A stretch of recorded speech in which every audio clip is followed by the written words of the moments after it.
चलिए अभी बोलिए आपको।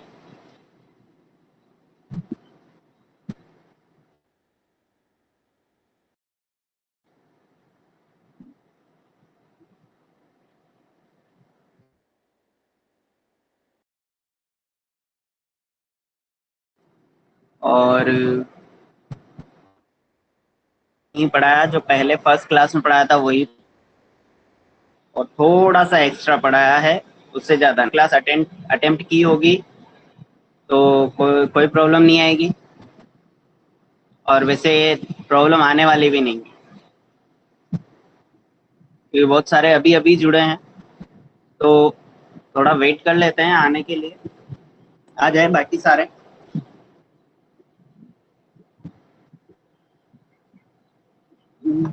ताकि उनका भी लॉस ना हो। अदरवाइज फिर बाद में देखते रहेंगे क्या चल रहा है क्या नहीं चल रहा है।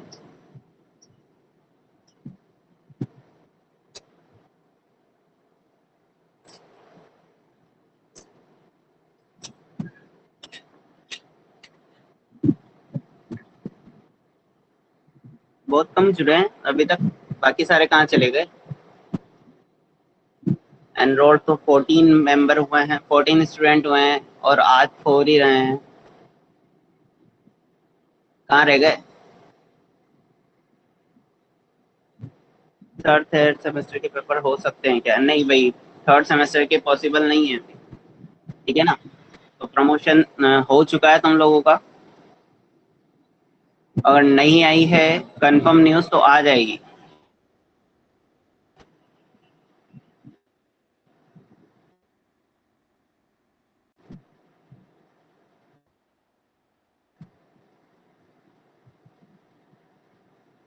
ठीक है, चलिए भाई थोड़ा बहुत पुराना रिवाइज करवा देते हैं। हमारा जो चल रहा था वो शेल मॉडल है। शेल मॉडल क्या होता है तो ये तुम लोगों को पता भी होगा। अच्छा, कौन कौन आया है? रूपाली आई है, भावना आई है। सर फर्स्ट सेमेस्टर प्रमोट हो गया क्या? बिल फर्स्ट सेमेस्टर भी प्रमोट हो जाएगा और थर्ड सेमेस्टर भी प्रमोट हो जाएगा, दोनों ही प्रमोट होंगे। ठीक है, जो एग्ज़ाम होंगे वो फोर्थ सेमेस्टर के होंगे ओनली। तो तुम लोग तो फोर्थ सेमेस्टर में हो नहीं, तो तुम लोगों के तो होने से रहे। तुम्हारी बैक का तो सिस्टम ये है कि आप लोगों के शायद लास्ट सेमेस्टर में देना पड़े, या फिर आप लोगों को भी पास कर दिया जाए, उसमें ही बैक भी क्लियर कर दी जाए, दोनों में से कुछ भी हो सकता है। बैक क्लियर हो भी सकती है, और ये भी हो सकता है कि आपको लास्ट सेमेस्टर में देना पड़े उसका एग्ज़ाम। उसका कोई कंफर्मेशन न्यूज़ नहीं आई है अभी तक। जो कंफर्मेशन न्यूज़ ये है कि आप लोगों को प्रमोट कर दिया जाएगा। ठीक है, चलिए भाई। शेल मॉडल जिसमें हम मैजिक नंबर को फाइंड करते हैं।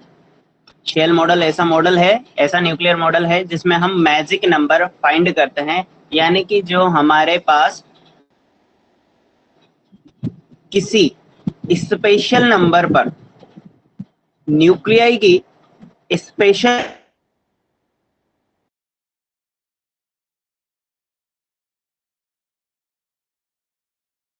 नेबरिंग न्यूक्लियाई से ज्यादा होती है।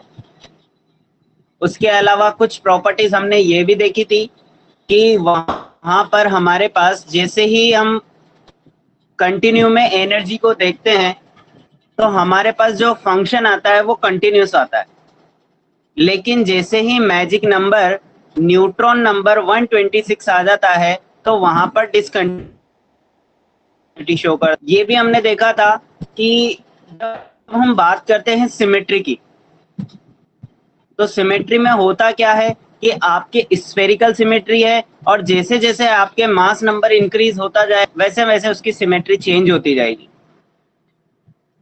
सिमेट्री जो है वो चेंज होगी, इसका मतलब क्या आ गया, उसमें डेविएशन आ गया। और डेविएशन क्या बताता है? आपके क्वाड्रपोल मोमेंट को बताता है। लेकिन जैसे ही मैजिक नंबर आता है तो उसकी जो सिमेट्री है वो चेंज हो जाती है। जैसे चेंज हो रही थी कंटिन्यू वैसे चेंज ना होकर अलग तरीके से चेंज होती है, और जैसे ही वो मैजिक नंबर निकल जाता है वापस उसी तरीके से चेंज होने लग जाती है। ठीक है, तो ये कुछ प्रॉपर्टीज है जो मैजिक नंबर देती है किसी भी न्यूक्लियाई के लिए। उनको एक्सप्लेन किया किसने? शेल मॉडल ने। अब शेल मॉडल बनाया क्यों भाई, कहाँ से आया ये?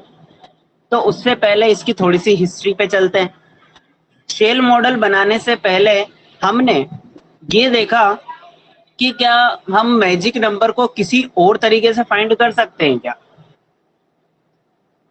क्या हम मैजिक नंबर को किसी और तरीके से फाइंड कर सकते हैं क्या? तो हमने ये कहा कि अगर कोई है तो सिंगल पार्टिकल के लिए हम क्या कर सकते हैं, उसके पोटेंशियल को एक्सप्लेन, और पोटेंशियल को एक्सप्लेन करेंगे तो पोटेंशियल को एक्सप्लेन करने से ही हमारे पास बहुत सारी स्टेबिलिटी हम शो कर सकते हैं। जैसे किसी भी पार्टिकल को आप स्क्वायर वेल पोटेंशियल में डाल दो, स्टेबिलिटी बढ़ेगी। ठीक है ना, स्टेबिलिटी बढ़ेगी। इसके बाद अगर हम बात करें कि उसका हार्मोनिक मोशन देखें, हार्मोनिक मोशन देखते हैं तो हार्मोनिक मोशन में कभी इंक्रीज होता है, किसी पॉइंट पर डिक्रीज होता है, तो वहां पर भी स्टेबिलिटी हमें, तो क्या इनसे हम निकाल सकते हैं क्या?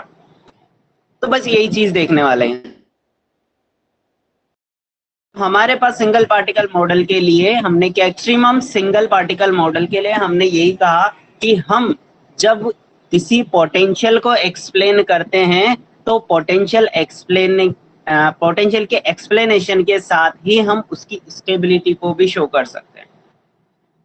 इसके अलावा हम ये भी करते हैं कि अगर इवन इवन न्यूक्लियाई हो तो वहां पर स्पिन 0 होती है और मैग्नेटिक मोमेंट भी 0 होता है। तो यहाँ पर ये स्पिन 0 क्यों होगी? क्योंकि हमारे पास जो उसकी स्पिन है पॉजिटिव हाफ और नेगेटिव हाफ, ये दोनों एक साथ आ जाती है। ठीक है, जिसके कारण उसकी स्पिन, टोटल स्पिन 0 होती है। टोटल स्पिन की बात करते हैं भाई, ठीक है ना, या रिजल्टेंट स्पिन की बात करते हैं, वो 0 होती है।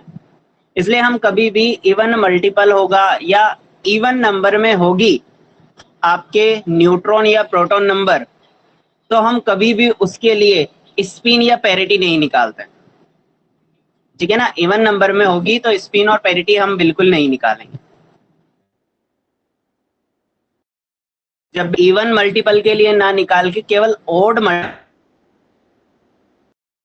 नंबर के लिए ही हम पैरिटी निकालते हैं। ठीक है, हम ये बोलते हैं कि हम जो ये पोटेंशियल लेते हैं वो स्क्वायर वेल पोटेंशियल ले लो इनफाइनाइट डेप्थ का, उससे आ जाए शायद मैजिक नंबर, तो हम वो निकाल के देखेंगे। ठीक है, तो इसके लिए सबसे पहले तो हम क्या करते हैं, एक श्रोडिंगर इक्वेशन लेते हैं। ठीक है, तो लेट अस कंसीडर, ये कंटिन्यू चल रहा है कल का ही। ठीक है ना, लेट अस कंसीडर, कुछ नहीं, मैंने थोड़ी सी थ्योरी लिखी है। और ये जो नोट्स है आपको मिल जाएंगे भाई इसी में, ये जो अपना ग्रुप बना हुआ है ना, इसी ग्रुप में मिल जाएंगे आपके।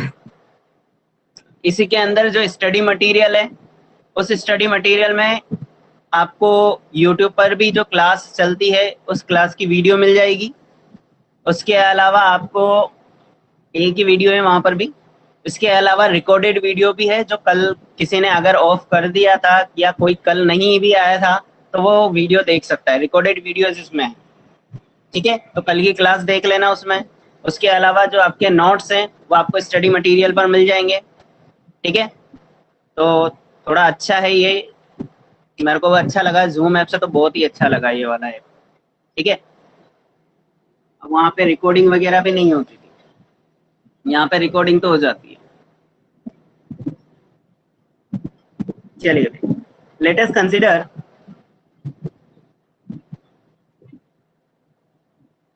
A time independent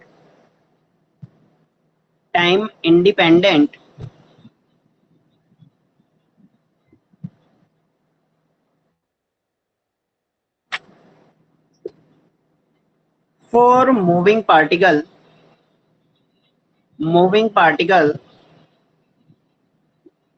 in the spherically symmetric potential field,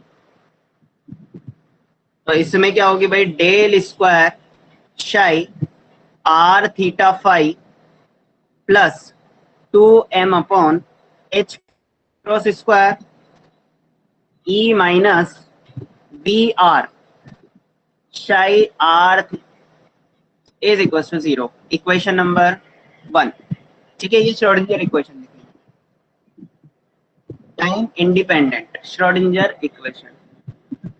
ठीक, where psi r theta phi is equals to unl r y l m theta phi। इनकी ज्यादा डिटेल नहीं लिखेंगे भाई, क्योंकि ये अगर इनका सॉल्यूशन करने बैठ गए मतलब आपके बहुत सारा टाइम खत्म हो जाएगा। तो इसके केवल रिजल्ट पे हम कंसंट्रेट करेंगे, रिजल्ट लिखेंगे डायरेक्ट। ठीक है, radial function, it is called radial function और it is called angular function. ठीक है, ये रेडियल फंक्शन है और ये एंगुलर फंक्शन है। The behaviour of nucleus is depend on the nature of nuclear potential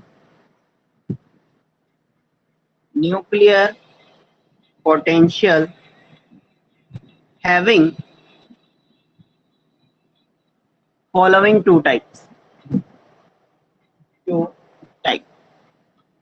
ठीक है, तो हम दो टाइप के न्यूक्लियर पोटेंशियल मानेंगे। कौन कौन से, जो अपन ने ऊपर लिखे हैं वही न्यूक्लियर पोटेंशियल मानेंगे। ठीक है ना, श्रोडिंगर इक्वेशन सेम लगने वाली है, जो इसके रिजल्ट है शाई के वो यही लगने वाले हैं। ठीक है, तो केवल हमारे पास क्या चेंज करना है, हमें पोटेंशियल को चेंज करना है। तो यहां तक आप नोट कर लो फटाफट, और नोट कर लो तो डन लिख देना भाई पीछे, मतलब कमेंट में।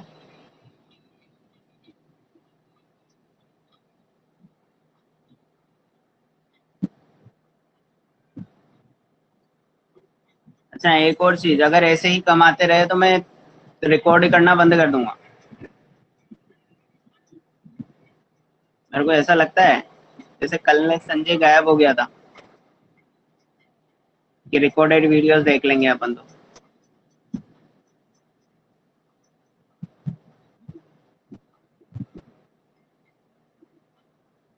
अगर टाइम सुटेबल नहीं है तो बता दो भाई।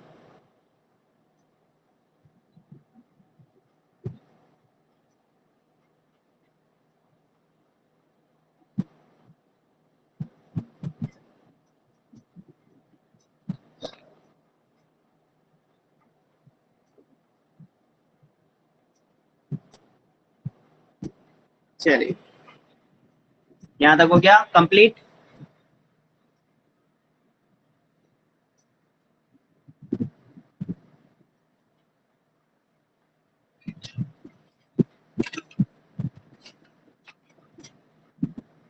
नेक्स्ट पेज पे जाओ।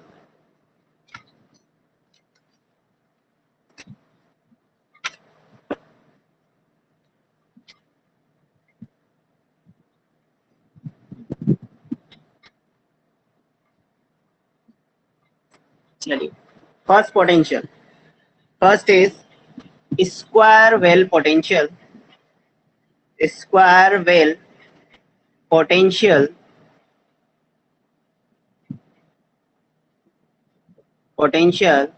of infinite depth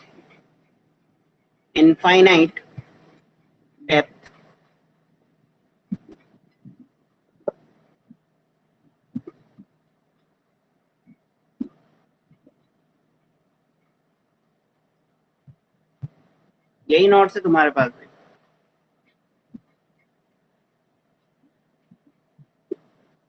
चलो कोई बात नहीं, यही नोट से तो कोई फर्क नहीं पड़ता, ठीक है ना। चलिए भाई, हम क्या करते हैं, एक इनफाइनाइट डेप्थ का पोटेंशियल वेल लेते हैं। यहां पर हमारे पास पोटेंशियल कितना है, इनफाइनाइट। यहां पर कितना है, इनफाइनाइट। और इसमें कितना है, 0। ठीक है, ये वी आर। इसमें पोटेंशियल कितना है हमारे पास, 0। इधर इनफाइनाइट है और इधर भी इनफाइनाइट है। ठीक है, ये हमारे पास कैपिटल आर डिस्टेंस, ये small r is equal to 0 to small r is equal to capital R तक चेंज होता है। ठीक है, और ये वाली हमारे पास आर जा रही है। तो हम क्या कहेंगे कि हमारे पास ये एक स्क्वायर पोटेंशियल वेल है, जिसमें श्रोडिंगर इक्वेशन क्या होगी भाई, del square psi r theta phi. ठीक है, plus 2m upon h cross square. अब अगर मेरे को तो इसमें एक पार्टिकल को रखना है, वो पार्टिकल मूव कर रहा है m मास का है। ठीक है, अब अगर मैं बात करूं इस पार्टिकल के बारे में, तो इस पार्टिकल के लिए हमारे पास पोटेंशियल कितना होगा, 0, क्योंकि ये इसके बीच में। अगर इससे बाहर होता तो इनफाइनाइट होता। तो दो ही कंडीशन है, या तो 0 या फिर इनफाइनाइट। तो हम इसके अंदर ले रहे हैं, तो हमारे पास पोटेंशियल कितना होगा, 0 होगा। तो हम यहाँ क्या लिख देंगे, E माइनस 0। ठीक है, psi r theta phi is equal to 0। ठीक है, तो del square psi plus 2m upon h cross square E psi is equal to 0। ठीक है, तो यहां पर हमारे पास 0 टू r तो क्या चेंज हो रहा है, v 0r बता रहा है। ठीक है, इक्वेशन नंबर 1।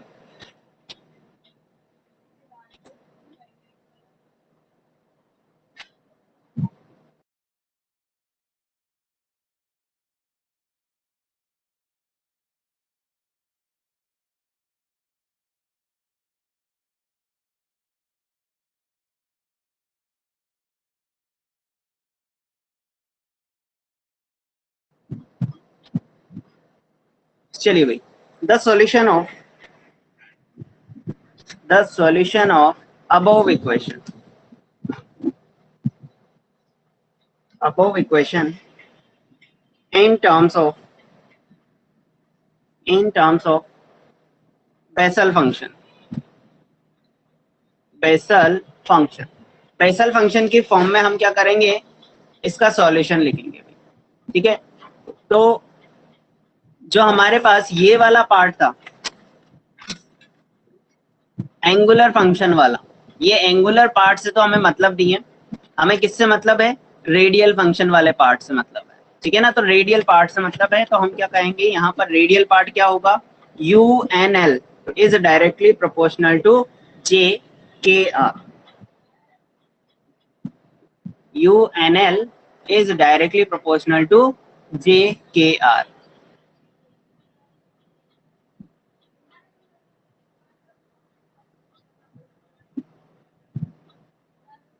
चलिए,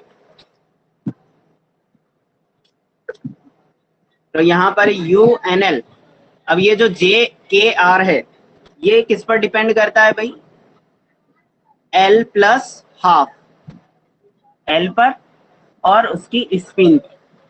ठीक है, KNLR।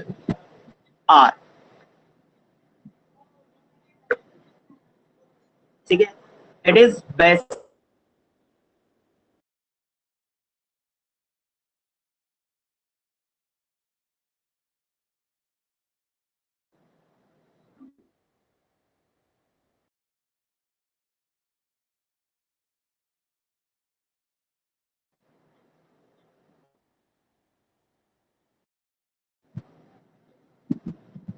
बेसल। अच्छा, अब हमने क्या कहा, हमारे पास जो पार्टिकल है, वो पार्टिकल इस पोटेंशियल वेल में है, तो ये पार्टिकल यानी कि न्यूक्लियन बोल दो आप इसको। ये न्यूक्लियन इधर जाने की कोशिश करेगा और इधर जाने की कोशिश करेगा। चूंकि यहाँ पर और यहाँ पर इनफाइनाइट पोटेंशियल है, तो इनफाइनाइट पोटेंशियल क्या करेंगे, इसको अंदर की तरफ फोर्स लगाएंगे। क्या करेंगे, ये इनफाइनाइट पोटेंशियल क्या करेगा, इसको अंदर की तरफ फोर्स लगाएगा। और अंदर की तरफ फोर्स लगाएगा तो इसका मतलब ये है कि न्यूक्लियन के इस बाउंड्री पर पाए जाने की जो प्रोबेबिलिटी है वो बहुत कम होगी, या नेग्लिजिबल ही मान लो आप। इसके बाउंड्री पर पाए जाने की जो प्रोबेबिलिटी होगी वो क्या होगी, नेग्लिजिबल होगी। यानी कि यहाँ पर इनफाइनाइट होने की वजह से पोटेंशियल ये अंदर की तरफ फोर्स लगाएंगे तो यहाँ सरफेस पर नहीं होगी, तो कहां पर होगी, बीच में होगी कहीं ना कहीं। तो हम क्या कहेंगे कि इसकी बाउंड्री पर क्या होगा, हमारे पास पोटेंशियल जीरो होगा। सॉरी, पोटेंशियल नहीं, जो फाइंडिंग ऑफ पार्टिकल है यहाँ पर नहीं होगा। ठीक है, तो यहां पर हम क्या कहेंगे, a particle a particle is freely moving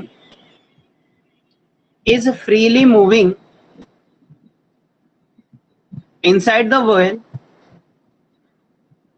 inside the well and collide with the wall of the well। ठीक है, इसकी दीवारों से वो टकराएगा भाई। ठीक है, और दीवारें कौन कौन सी है, r इज इक्वल टू 0 और r is equal to capital R। ठीक है, due to infinite depth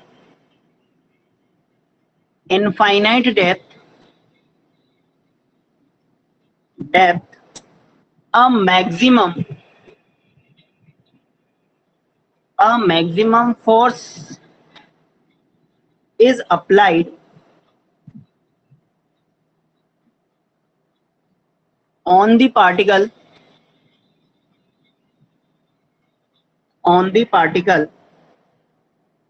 so cannot be strike with the wall। तो यहाँ पे हमने क्या कहा कि मैक्सिमम फोर्स लगेगा जो हमारे पास इनफाइनाइट जो सरफेस होगी उससे अंदर की तरफ एक मैक्सिमम फोर्स लगेगा, जिसके कारण जो हमारे पास सरफेस पर वो पार्टिकल स्ट्राइक नहीं करेगा, यानी कि वॉल से वो स्ट्राइक नहीं करेगा। ठीक है, that is at the boundary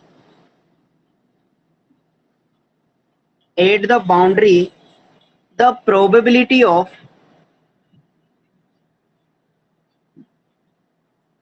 finding the particle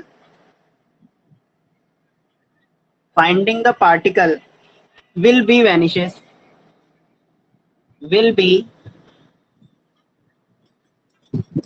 vanishes। ठीक है, तो यहां पर हमने क्या कहा, at the boundary the probability of finding the particle will be vanishes. तो हमारे पास बाउंड्री पर पार्टिकल नहीं मिलेगा हमें, तो कहाँ मिलेगा, आउटसाइड पर तो मिलने से रहा क्योंकि इनफाइनाइट पोटेंशियल है, तो कहाँ मिलेगा हमें, बिल्कुल सेंटर पर मिलेगा। ठीक है, चलिए भाई इसको लिख लो फटाफट।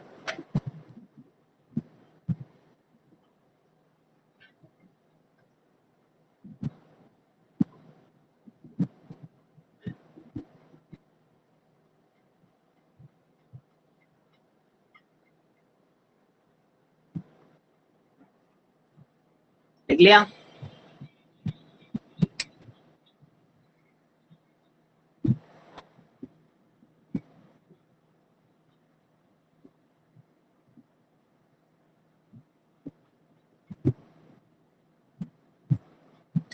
बुद्धि के पास तो ऑलरेडी नोट से तो कहाँ से लिखेगा वो। अच्छा, लिख रहा है क्या, चलो बहुत अच्छी बात है बुद्धि।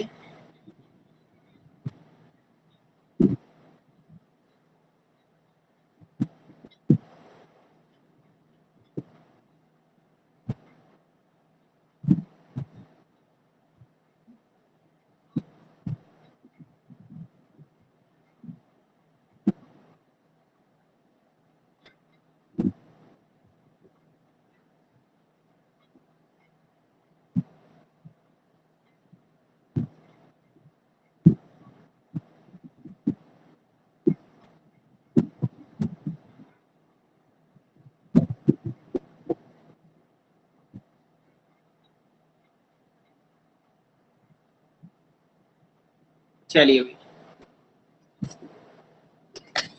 वेनिशेस।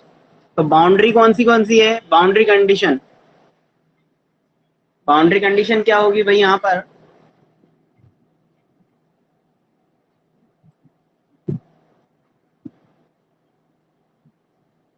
बाउंड्री कंडीशन क्या होगी? First, at small r is equal to 0, u n l r is equal to 0। Small r is equal to 0 पर u n l भी क्या होगा? 0 होगा। Second, at r is equal to capital R, इस पर भी u n l क्या होगा? 0 होगा। ठीक है। सो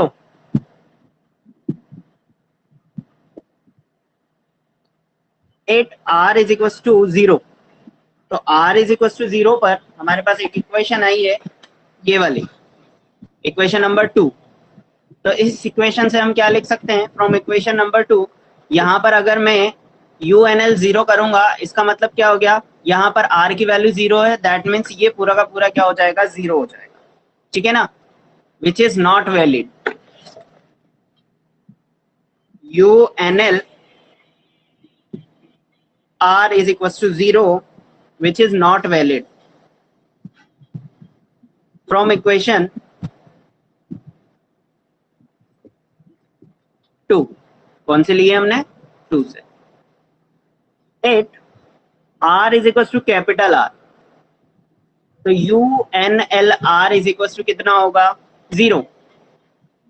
नाउ फ्रॉम इक्वेशन, अब यहां पर लगाओ भाई, तब बेसल फंक्शन तो आएगा। पहले वाले में तो बेसल फंक्शन की वैल्यूज नहीं आ रही थी, ठीक है ना? इसमें बेसल फंक्शन की कुछ वैल्यू तो आएगी। तो हम क्या कहेंगे कि यहाँ पर r small r is equal to capital R है, तो UNL 0 होगा। UNL 0 होगा तो हम क्या कहेंगे कि JL plus half KNL capital R की वैल्यू कितनी होगी? 0 होगी। Equation number 3। ठीक है।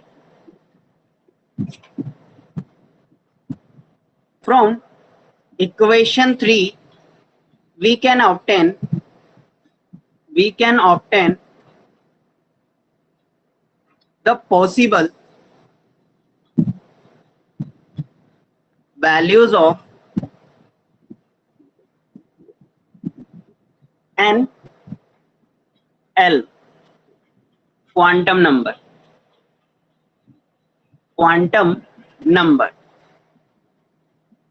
for which boundary condition are exist। तो हमारे पास n और l के क्वांटम नंबर के लिए यहां पर हम वैल्यूज फाइंड कर सकते हैं इसकी। ठीक है। तो क्वांटम नंबर भी हमारे पास आ जाएंगे जब हमारे पास इस बेसल फंक्शन की कोई वैल्यू होगी तो। ठीक है। अच्छा, एन और एल क्या है? तो एन तो है आपके energy level which is equal to 1 2 3 continuously. इसको क्या बोलते हैं हम? Ground state. इसको क्या बोलते हैं? First excited state.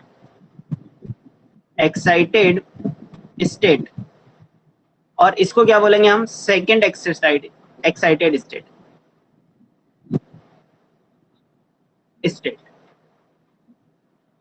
ठीक है। तो ये तो हो गया ग्राउंड स्टेट फर्स्ट वाला। Second first excited state. Third कौन सा होगा? ये सेकंड एक्साइटेड स्टेट होगा। ठीक है। इसके बाद अब एल की बात करें तो एल क्या है हमारे पास?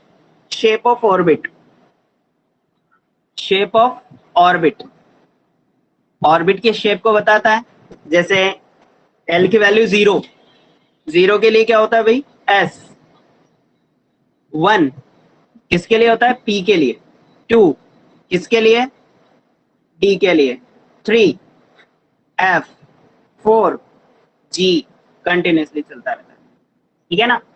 तो ये क्या बताता है? आपके शेप ऑफ ऑर्बिट को बताता है।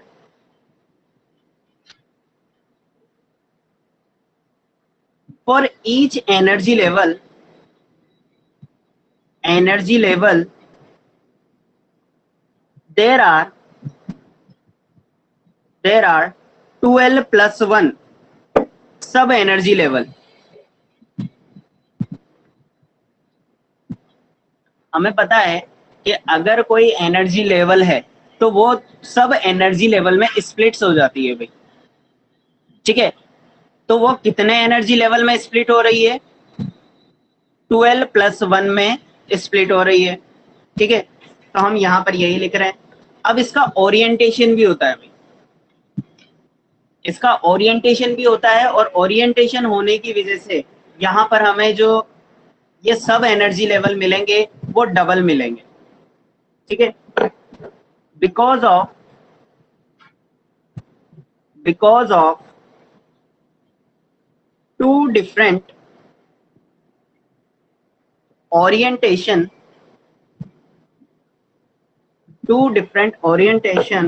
of nucleons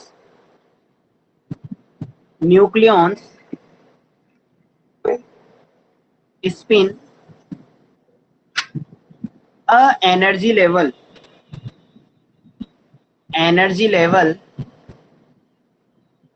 can be divided into 2 into 12 plus 1।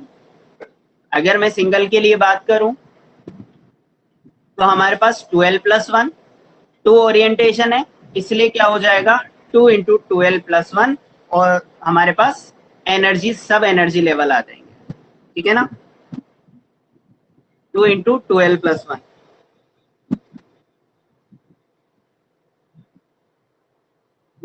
Neutron के लिए भी 2 इंटू 12 प्लस 1 होगा, तो प्रोटॉन के लिए भी हमारे पास 2 इंटू 12 प्लस 1 होगा, ठीक है ना। ओरिएंटेशन दोनों के ही होंगे हमारे पास। तो यहाँ पर हमारे पास एन और पी दोनों के लिए क्या होगा 2 इंटू 12 प्लस 1 होंगे।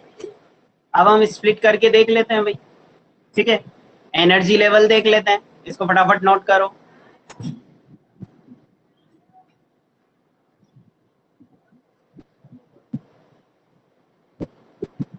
अच्छा, इसमें एक और बात अच्छी लगी मेरे को, उसमें जो 40 मिनट बाद बंद हो जाता था, इसमें आप कंटिन्यू कितने भी घंटे की क्लास ले सकते हो, इसमें बंद नहीं होता है अभी। वैसे 1 घंटे की क्लास अभी तक मैंने लेके नहीं देखी है, कंटिन्यू 60 आवर या मतलब ये 60 मिनट की अगर क्लास ले लेते हैं तो शायद बंद हो जाए, लेकिन वो फिक्स टाइम कर दिया अपन ने, तब जाके बंद हो सकती है। जूम ऐप पे डायरेक्ट 40 मिनट बाद बंद हो जाती है, ठीक है। लिख लिया ये यहाँ तक।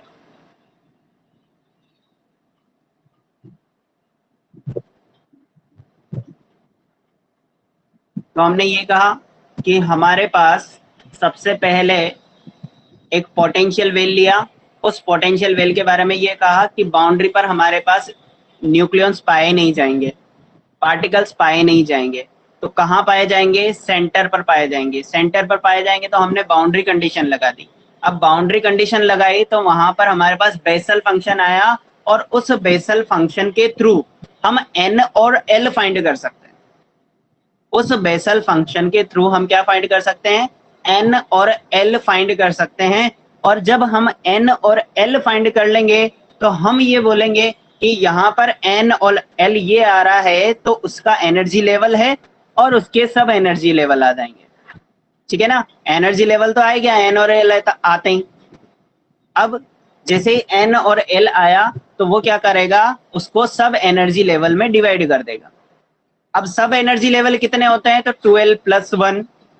हमने ये कहा कि जो न्यूक्लियॉन से उनके दो ओरिएंटेशन होते हैं, दो डिफरेंट डिफरेंट ओरिएंटेशन होने की वजह से 12 प्लस 1 की भी दो वैल्यूज आएगी, ठीक है। तो 12 प्लस 1 की दो वैल्यू कौन कौन सी सेम होगी? तो हमने क्या कर दिया? उसको डबल कर दिया। अब डबल भी कर दिया, अब ये और बोल रहे हैं कि न्यूट्रॉन और प्रोटॉन दोनों के लिए होगी, ठीक है ना। ये जो वैल्यू होगी वो न्यूट्रॉन और प्रोटॉन दोनों के लिए होगी। तो न्यूट्रॉन के भी 2 into 12 plus 1 sub energy level, proton के भी 2 into 12 plus 1 sub energy level होंगे, ठीक है। चलिए भाई आगे बढ़ते हैं।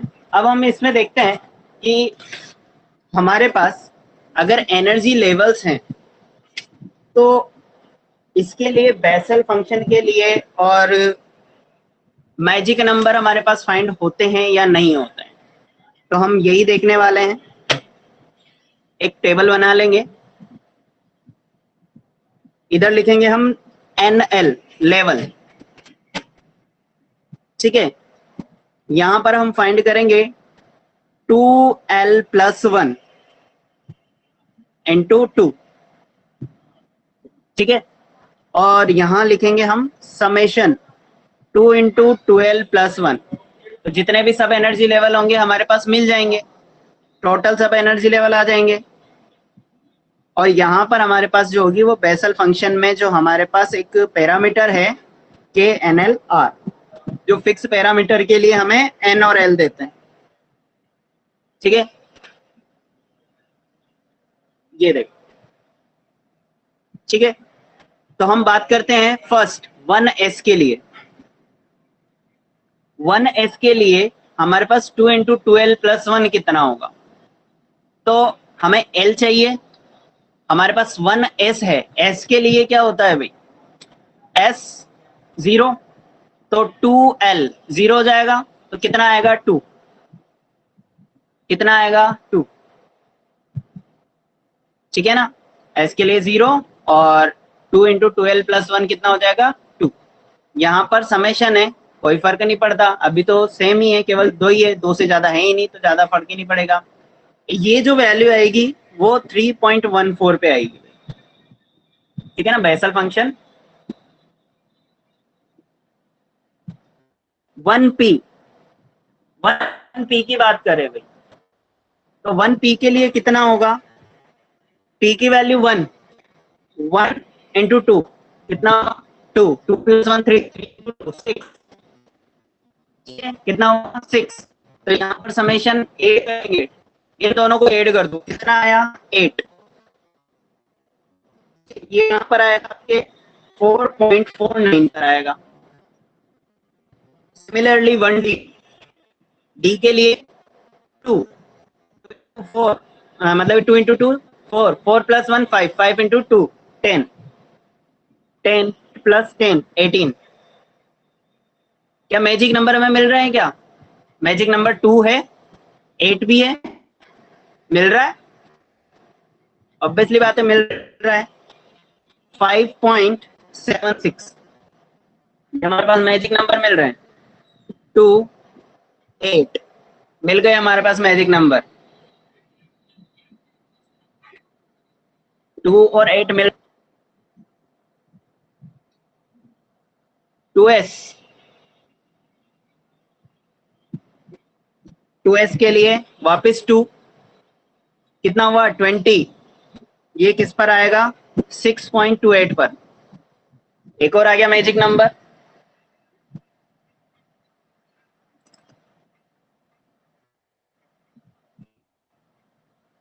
बोलो क्या हो गया, 1f, f के लिए कितना होता है भाई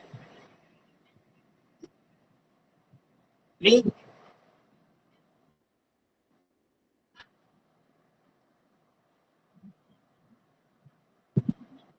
f के लिए 3 होता है, 3 इंटू 2 6, 6 प्लस 1 7, 7 इंटू 2 14, 14 ऐड किया 34,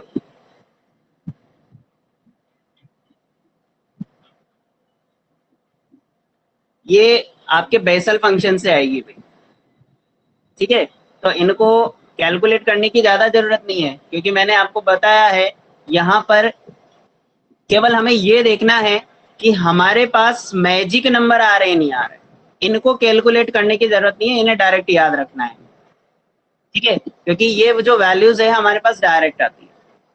बेसल फंक्शन आपके एक पूरी लिमिट होती है, उनके लिए फिक्स वैल्यूज होती है बेसल फंक्शन के लिए, तो हमारे पास वो ये वहां से आती है, ठीक है।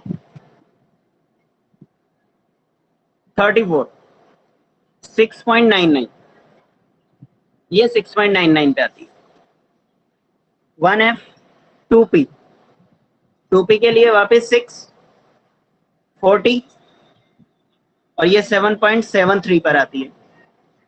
वैसे अगर इनको नहीं भी लिखते हो ना कोई फर्क नहीं पड़ता है, क्योंकि हमें किससे मतलब है, इनसे मतलब है। मैजिक नंबर आना चाहिए हमारे पास, ठीक है। तो अगर इसकी थोड़ी सी अगर ऊपर नीचे वैल्यूज भी हो जाती है ना तो भी कोई दिक्कत नहीं है। 1g 18, जी के लिए कितना हो जाएगा 18। 18 कैसे हुआ, एल की वैल्यू 4, 4 इंटू 2 कितना हुआ 8, 8 प्लस 1 9, 9 इंटू 2 18, ठीक है ना। इसमें 18 जोड़ो 5 8, ठीक है। ये आया हमारे पास 8.18 पर। 1g के बाद 2d 10 कितना हुआ ये 68, और ये कहां पर आएगा 9.10 पर। और लास्ट हम लिख देते हैं 3s भी लिख देते हैं 2 कितना होगा 79.43। अच्छा ये इंक्रीमेंट हो रहा है। अच्छा इसमें मैजिक नंबर क्या क्या होते हैं आपको पता है क्या, मैजिक नंबर क्या क्या होते हैं,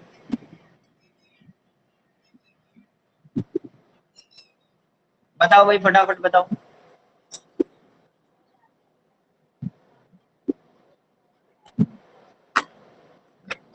2 8 20 50 82 126, यही है magic number.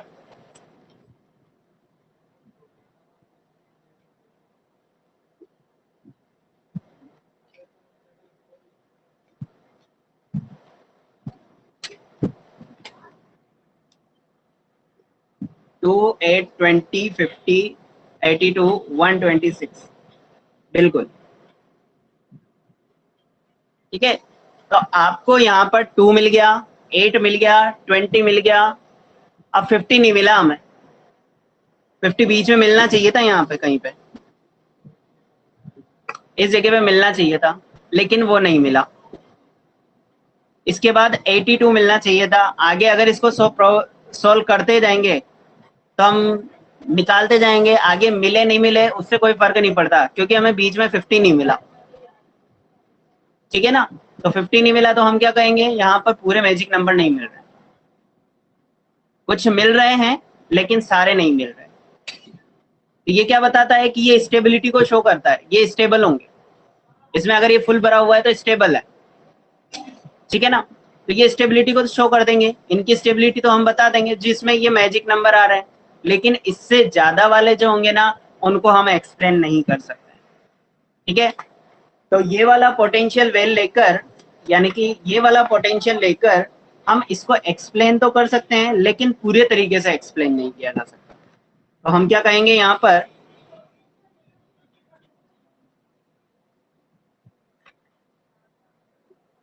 using the concept of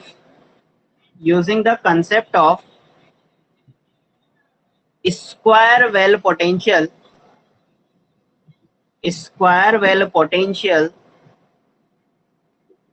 there are closed shell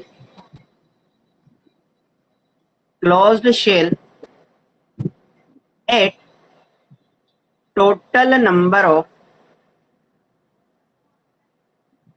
nucleons,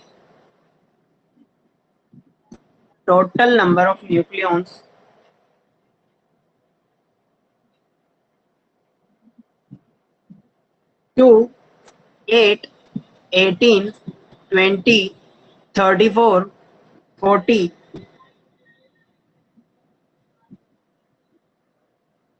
but the all magic number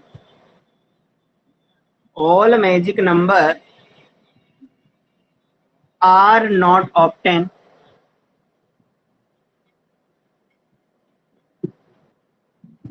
only 2 8 20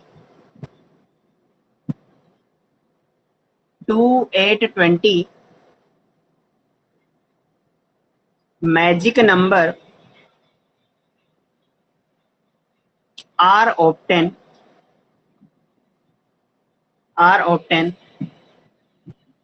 so the stability of 2He4, 8O16, 20Ca40 are described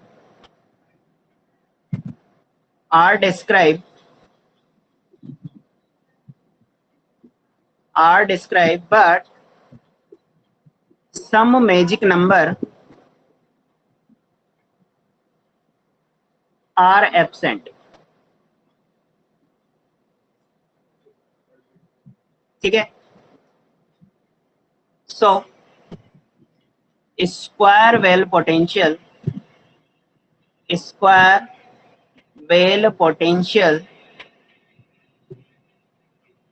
not completely provided all magic number. ठीक है, तो square well potential हमारे all magic number provide नहीं करते हैं। ठीक है,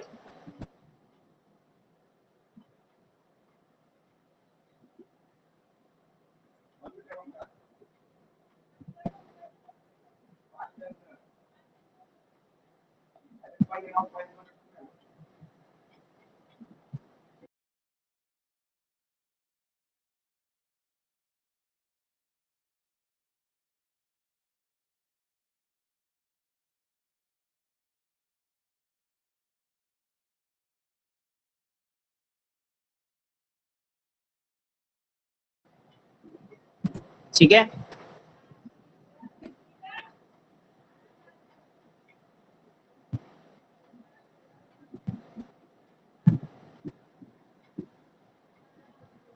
इसमें कोई डाउट हो तो पूछो भाई।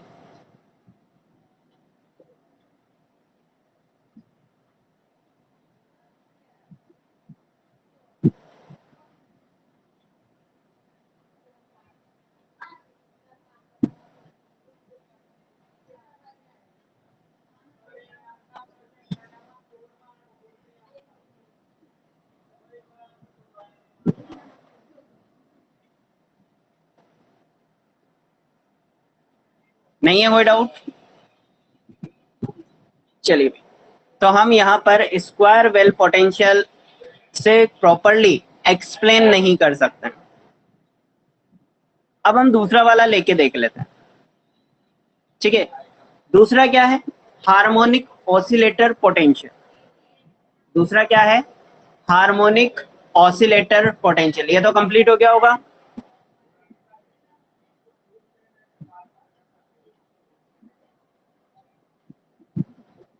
हो गया कंप्लीट, ये डन। चलिए भाई, नेक्स्ट इज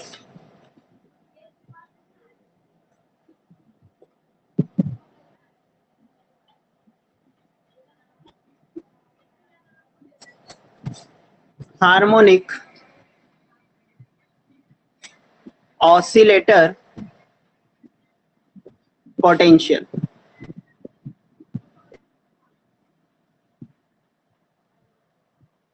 ठीक है, हार्मोनिक ऑसिलेटर पोटेंशियल लेके देख लेते हैं। अब हार्मोनिक ऑसिलेटर पोटेंशियल होता क्या है? जिसमें हमारे पास पोटेंशियल एनर्जी क्या हो? हाफ के आर स्क्वायर हो। हमें पता है अगर ऑसिलेशन की बात करते हैं तो जो पोटेंशियल एनर्जी होती है वो कितनी होती है? हाफ के एक्स स्क्वायर। तो हम यहाँ पर क्या बोल देंगे कि जो हमारे पास पोटेंशियल होगा वो कितना होगा? Half k r square. let us consider for harmonic oscillator a potential energy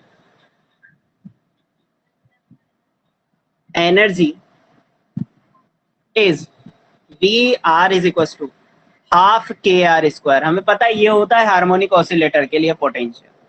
ठीक है, V r is equal to half m omega square r, where omega is equal to under root k by m होता है। के क्या है? Force constant, force constant है के, ठीक है।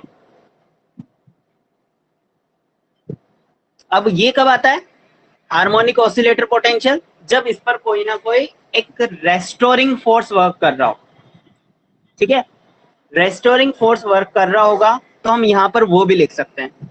और restoring force is working on the nucleons. So the motion is harmonic motion, harmonic motions, ठीक है।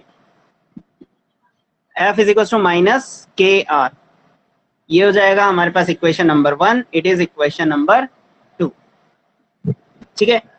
अब यहाँ पर फोर्स आया है तो फोर्स से हम एनर्जी भी फाइंड कर सकते हैं, एनर्जी भी निकाल सकते हैं।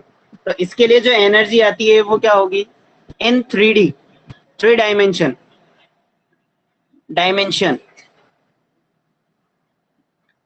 SHM motion, the Schrodinger equation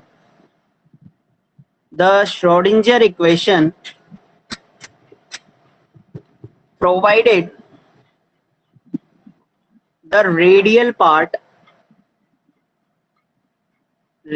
part of energy eigenvalue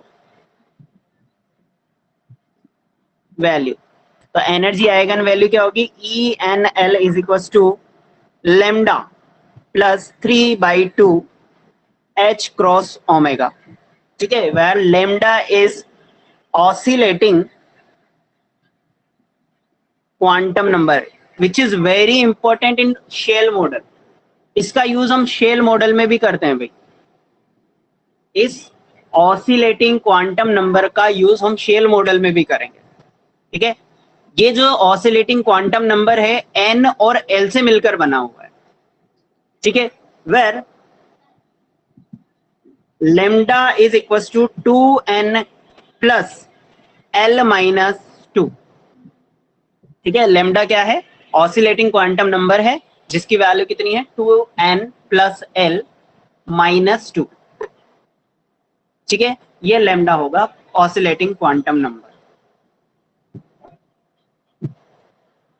There are following possible state. There are following possible state.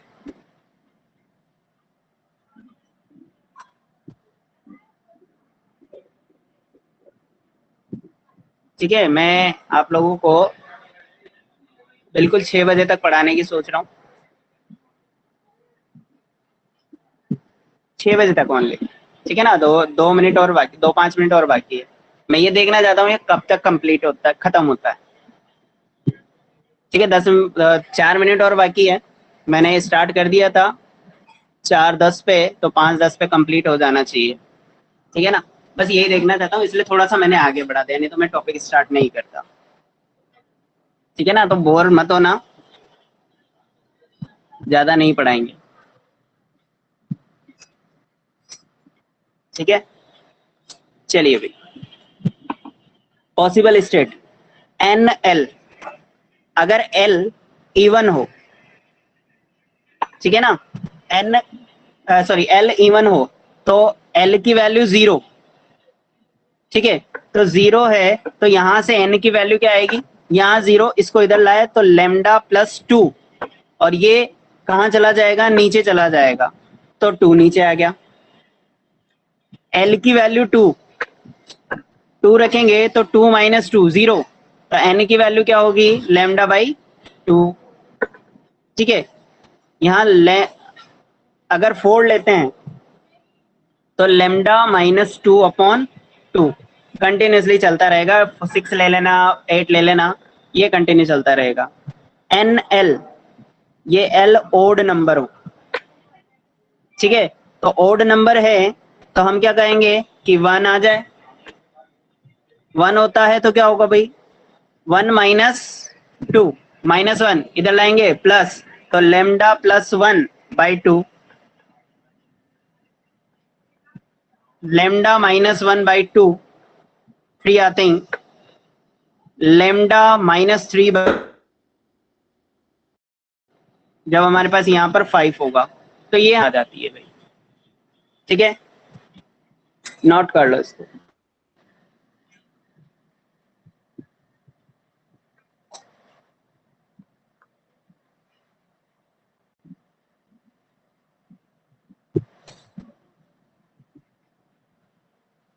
ठीक है, तो अब इसको हम यहीं पे छोड़ते हैं, बाकी का अपन कल करेंगे। उससे पहले जिसको जो क्वेश्चन पूछना है वो क्वेश्चन पूछ लो, और यहाँ तक का जितना भी पढ़ाया है ये आपको वैसे रिकॉर्डिंग वीडियोस में मिल जाएगा, उसके अलावा इसके जो नोट्स हैं वो आपको स्टडी मटेरियल में मिल जाएंगे। ठीक है ना, तो अगर नहीं भी लिखा हो, कुछ छूट गया हो, तो आपको स्टडी मटेरियल पर आपको इसके सारे के सारे नोट्स मिल जाएंगे आपको। ठीक है ना,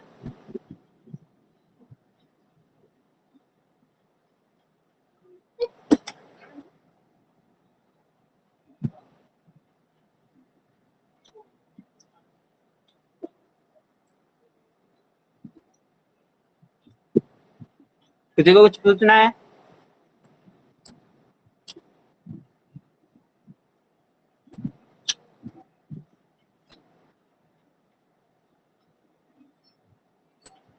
नहीं नहीं, इसी पे मिलेगी, 30 मिनट पे ही मिल जाएगी। आप देखना, इसको खोल के देखना, मिल जाएगी आपको।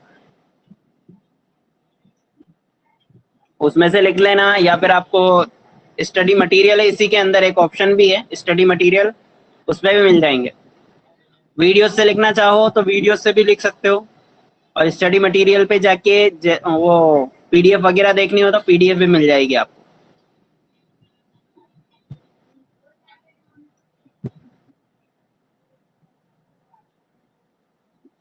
ठीक है, तो चलिए भाई, आज के लिए इतना ही, बाकी का अपन कल करते हैं। मैं अब ऑफ कर रहा हूँ इसको। ठीक है ना, चलिए।